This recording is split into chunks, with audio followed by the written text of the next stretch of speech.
ভূমিকম্প প্রস্তুতি নিয়ে সংশ্লিষ্ট বিশেষজ্ঞ ও কর্মকর্তাদের সঙ্গে জরুরি বৈঠক করেছেন প্রধান উপদেষ্টা অধ্যাপক মোহাম্মদ ইউনূস। সোমবার রাজধানীর তেজগাঁওয়ে প্রধান উপদেষ্টার কার্যালয়ে তার সভাপতিত্বে অনুষ্ঠিত বৈঠকে ভূমিকম্পের ঝুঁকি, প্রস্তুতি, সমন্বয় এবং দ্রুত প্রতিক্রিয়া নিশ্চিত করার বিভিন্ন দিক নিয়ে আলোচনা হয়। সন্ধ্যায় প্রধান উপদেষ্টার প্রেস উইং থেকে এসব তথ্য জানানো হয়। সম্প্রতি দেশে ভয়াবহ যে ভূমিকম্পের ঘটনা ঘটেছে সে বিষয়কে গুরুত্ব দিয়ে বৈঠকে আলোচনা হয়। এতে প্রধান উপদেষ্টা বিশেষজ্ঞদের মতামত নেন, জানতে চান এমন পরিস্থিতিতে করণীয় সম্পর্কে। সাম্প্রতিক সময়ে রাজধানীতে ভূমিকম্প ও তার পরবর্তী আফটার শকের ফলে সৃষ্ট জরুরি পরিস্থিতি বিবেচনা করে ঢাকা বিশ্ববিদ্যালয়ে 23 নভেম্বর থেকে 6 ডিসেম্বর পর্যন্ত সমস্ত ক্লাস ও পরীক্ষা স্থগিত করা হয়েছে। প্রশাসনের নির্দেশে হল ত্যাগ করছে শিক্ষার্থীরা, ফলে ক্যাম্পাসে এখন নীরবতা বিরাজ করছে। ছুটি চলাকালীন সময়ের মধ্যেই ঝুঁকিপূর্ণ ভবন চিহ্নিত করে সংস্কারের দাবি জানিয়েছেন শিক্ষার্থীরা। বিস্তারিত আফজাল হোসেনের রিপোর্টে। ঢাকা বিশ্ববিদ্যালয়ের মধুর ক্যান্টিন বিশ্ববিদ্যালয়ের অন্যতম ব্যস্ততম স্থান। তবে সাম্প্রতিক সময়ের ভূমিকম্প ও আফটার শকের ফলে সৃষ্ট জরুরি পরিস্থিতিতে বিশ্ববিদ্যালয়ের ছুটির ফলে এখন কেবলই শূন্যতা। আগামী 23 নভেম্বর থেকে 6 ডিসেম্বর পর্যন্ত ক্লাস ও পরীক্ষা স্থগিত থাকবে। বন্ধ থাকবে হল ও ক্যান্টিন। ছুটি ঘোষণার পর থেকে একে একে ক্যাম্পাস ছাড়ছেন শিক্ষার্থীরা। তবে বন্ধকালীন সময়ে ঝুঁকিপূর্ণ ভবন শনাক্ত করে সংস্কারের দাবি জানিয়েছেন শিক্ষার্থীরা। অনেক ঝুঁকিপূর্ণ বিল্ডিং আছে, সেগুলো হয়তো বা ঊর্ধ্বতন কর্তৃপক্ষরা ইন্ডিকেট করবে যে এই জায়গাগুলো আমাদের এই জায়গা আছে, এটাকে সংস্কার করা দরকার। ছুটিটা আমাদের কাছে ভালো লাগছে, আবার কিছুটা এমন ফাঁকা ক্যাম্পাস, নীরবতা, হঠাৎ আতঙ্ক আমাদের মাঝে তো কিছুটা কাজ করতেছেই। যে ঢাকা বিশ্ববিদ্যালয়ের মতো প্রতিষ্ঠান যেখানে হল কখনোই বন্ধ হয় না, সেখানে ভূমিকম্পের আতঙ্কে আমাদের হলগুলো 15 দিনের জন্য ছুটি ঘোষণা করা হয়েছে। বিশ্ববিদ্যালয়ের একাডেমিক ক্যালেন্ডার অনুযায়ী জরুরি ছুটির পর 7 ডিসেম্বর থেকে 22 ডিসেম্বর পর্যন্ত শীতকালীন ছুটি শুরু হবে। জরুরি ছুটির সঙ্গে শীতকালীন ছুটি সমন্বয় না করা হলে ঢাবির শিক্ষার্থীরা 1 মাসের লম্বা ছুটিতে থাকবেন। এতে প্রভাব পড়বে পড়াশোনায়। ইউনিভার্সিটির একটা ফ্লো ছিল এডুকেশনের জায়গা বা প্রোডাক্টিভ জায়গা থেকে তারা কিন্তু আসলে বিচ্ছিন্ন হয়ে যাচ্ছে। এছাড়াও আরও যদি অ্যাড করতে হয়, বলতে হবে যে সামনে আমাদের ইলেকশনও রয়েছে। সব কিছু মিলিয়ে আসলে ইউনিভার্সিটি বন্ধ হওয়া কখনোই কাম্য নয়। অনেকের একটা পরীক্ষা, ফাইনাল পরীক্ষার একটা পরীক্ষা বাকি আছে, আবার হয়তো কারো পরীক্ষা শুরু হইতো রবিবারে। তো এই একটা গ্যাপ একটা হয়ে যাচ্ছে, এটা একটা প্রভাব ফেলবে অবশ্যই। শিক্ষার্থীরা এই লম্বা ছুটির কারণে তাদের পড়াশোনা ও পরীক্ষার পরিকল্পনাই পরিবর্তন করতে বাধ্য হচ্ছেন। প্রশাসন ক্যাম্পাসের ভবনগুলো নিরাপদ করে গড়ে তুলবে এমন প্রত্যাশা তাদের। আফজাল হোসেন, মাই টিভি, ঢাকা। নির্বাচন আর গণভোট একসঙ্গে করার কারণে খরচ বাড়বে বলে জানিয়েছেন অর্থ উপদেষ্টা ডক্টর সালেউদ্দিন আহমেদ। তবে বাজেট নিয়ে কোনো সমস্যা হবে না বলেও জানান তিনি। সচিবালয়ে সরকারি ক্রয় সংক্রান্ত উপদেষ্টা পরিষদ কমিটির সভা শেষে এসব কথা জানান অর্থ উপদেষ্টা। তিনি আরও বলেন, ডিসি ইউএনওকে পাঠিয়ে জিনিসপত্রের দাম নিয়ন্ত্রণ করা কঠিন। এই সমস্যার সমাধানের জন্য প্রয়োজন রাজনৈতিক সরকার। আরও জানাচ্ছেন রাকিব হাসান। অর্থ উপদেষ্টা ডক্টর সালেউদ্দিন আহমেদের সভাপতিত্বে সচিবালয়ের মন্ত্রী পরিষদ সভাকক্ষে অনুষ্ঠিত হয় সরকারি ক্রয় সংক্রান্ত উপদেষ্টা পরিষদ কমিটির সভা। সভা শেষে সাংবাদিকদের প্রশ্নের জবাবে উপদেষ্টা জানান, রাজনৈতিক সরকার ছাড়া শুধু প্রশাসন দিয়ে চালের বাজার স্থিতিশীল রাখা সম্ভব নয়। আমাদের যারা ব্যবসায়ীরা তাদেরকে একটু রেসপন্সিবল হতে হবে। প্রবলেমটা হয়েছে কি, পৃথিবীর অন্য দেশে কিন্তু এইভাবে জিনিসপত্রের দাম কিন্তু বাড়ে না। আপনারা দেখবেন বাড়ে যে যথেষ্ট ভ্যালিড কারণে। এখানে দেখা যাচ্ছে অনেক চাল আছে, তবু হঠাৎ এক জায়গায় ওরা মিলে মিশে সেগুলো। এই জিনিসটা তো আপনার এটার সলিউশন আমি একবার আপনাদের বলেছি, অ্যাডমিনিস্ট্রেশন হয় না, এগুলির সলিউশন কিন্তু একটা পলিটিক্যাল গভর্নমেন্ট করতে পারে, কারণ তাদের এই মরাল সুয়েশন বা করার উদ্দেশ্যটা থাকে। জাতীয় নির্বাচন এবং গণভোট একদিনে করা চ্যালেঞ্জ হলেও তা গ্রহণ করতে হবে জানিয়ে তিনি বলেন, বাজেট নিয়ে চিন্তার কিছু নেই।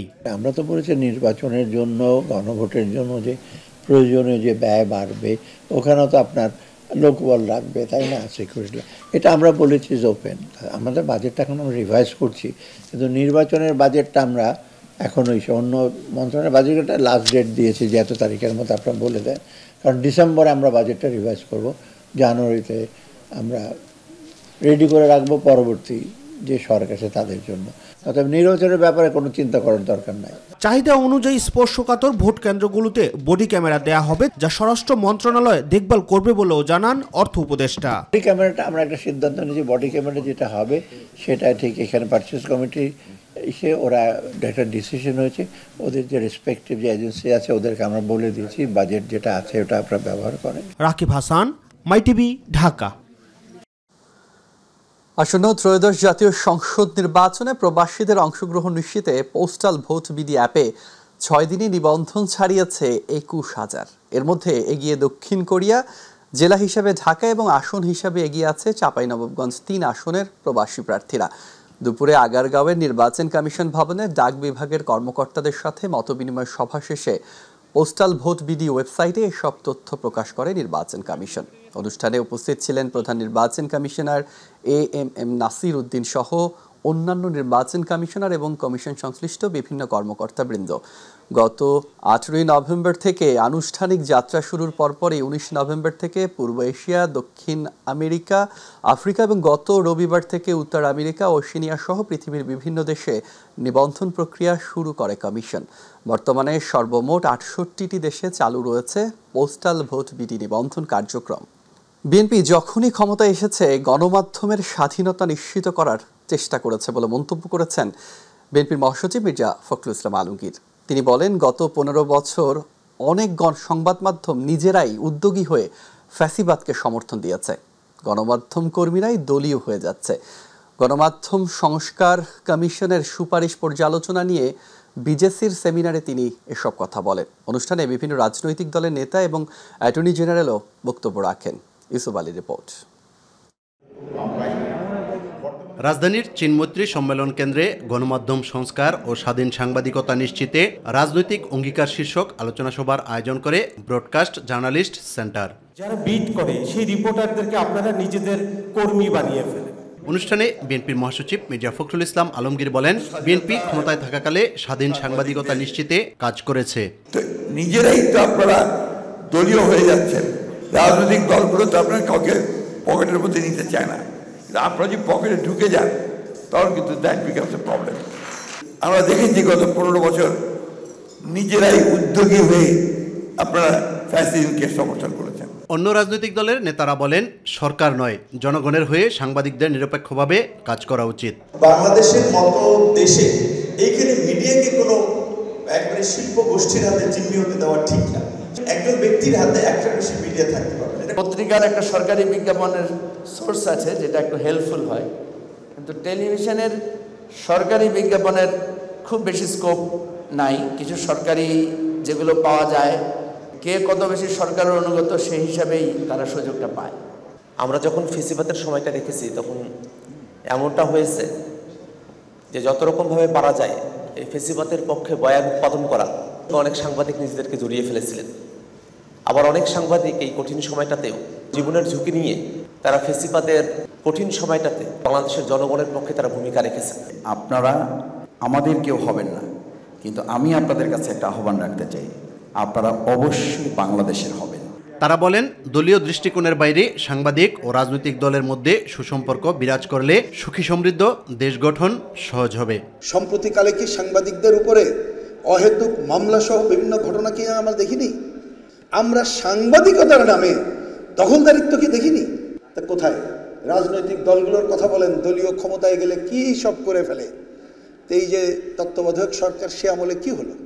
গণমাধ্যম একটা প্রশ্নকে সামনে নিয়ে আসতে পারে, এমনকি যাকে আপাত দৃষ্টিতে মামুলি প্রশ্ন মনে হয় সেটাও তারা দ্রুত সামনে নিয়ে আসতে পারে। ফলে আমাদের দিক থেকে আমরা মনে করি যে গণমাধ্যমের স্বাধীনতার প্রশ্নটিকে সবচেয়ে বড় ফোকাসে আনা দরকার যদি আমরা নাগরিকের স্বাধীনতাকে নিশ্চিত করতে চাই। পলিটিক্যাল পার্টি এবং জার্নালিস্ট সবাই মিলে একটা বন্ধুত্বপূর্ণ সম্পর্কের মধ্যে দিয়ে যাতে এই লড়াইটা করতে পারি, তার অঙ্গীকার যেন আমরা করতে পারি।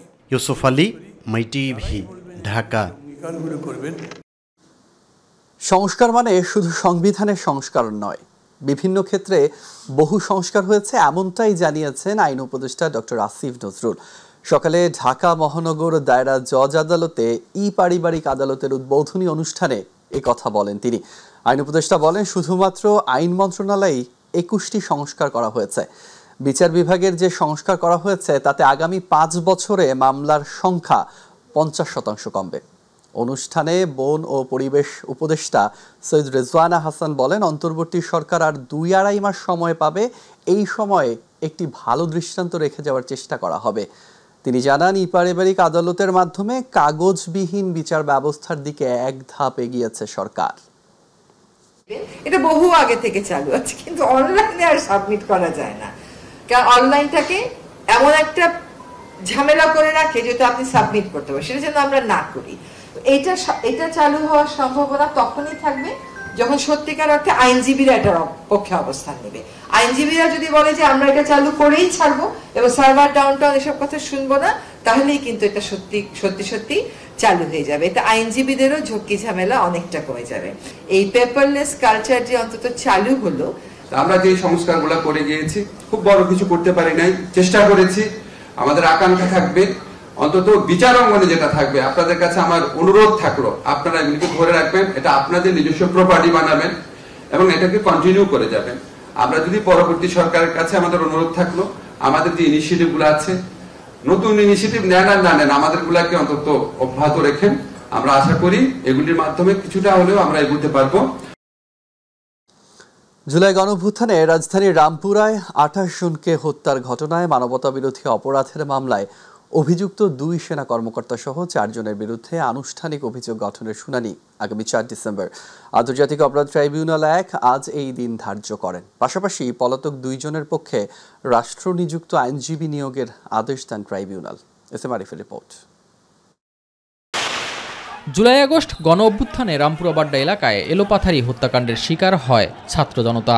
পুলিশের পাশাপাশি ওই সময় বিজিবি সদস্যদেরও গুলি করার ভিডিও সামনে আসে। পরে 28 জনকে হত্যার অভিযোগে মামলা হয় আন্তর্জাতিক অপরাধ ট্রাইব্যুনালে।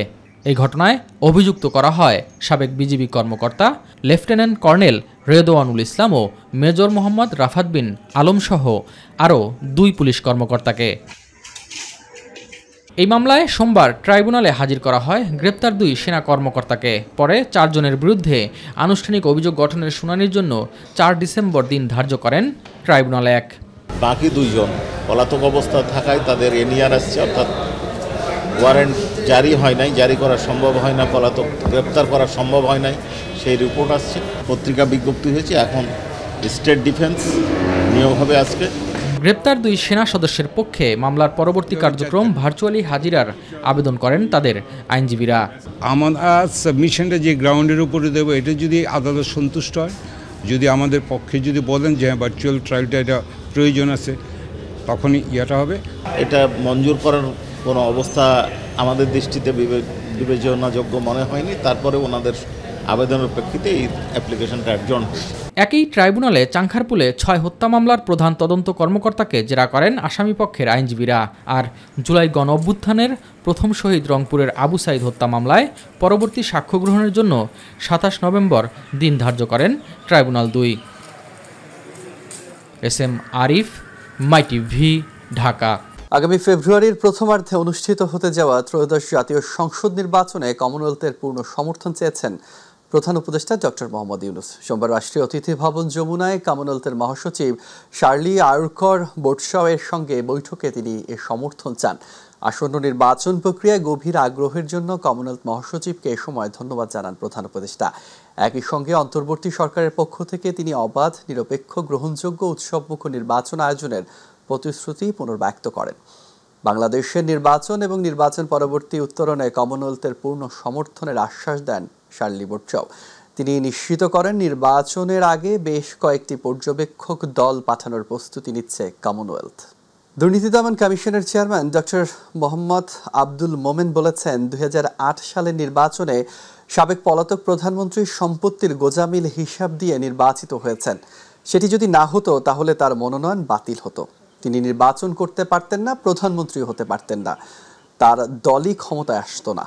দুপুরে হবিগঞ্জ জেলা শিল্পকলা একাডেমিতে দুদকের সমন্বিত জেলা কার্যালয়ে আয়োজিত গণশুনানি শেষে সাংবাদিকদের প্রশ্নের জবাবে তিনি একথা বলেন। তিনি জানান, আসন্ন নির্বাচনে প্রার্থীদের সম্পদ বিবরণী যাচাইয়ে সাংবাদিকদের সহযোগিতা অত্যন্ত গুরুত্বপূর্ণ।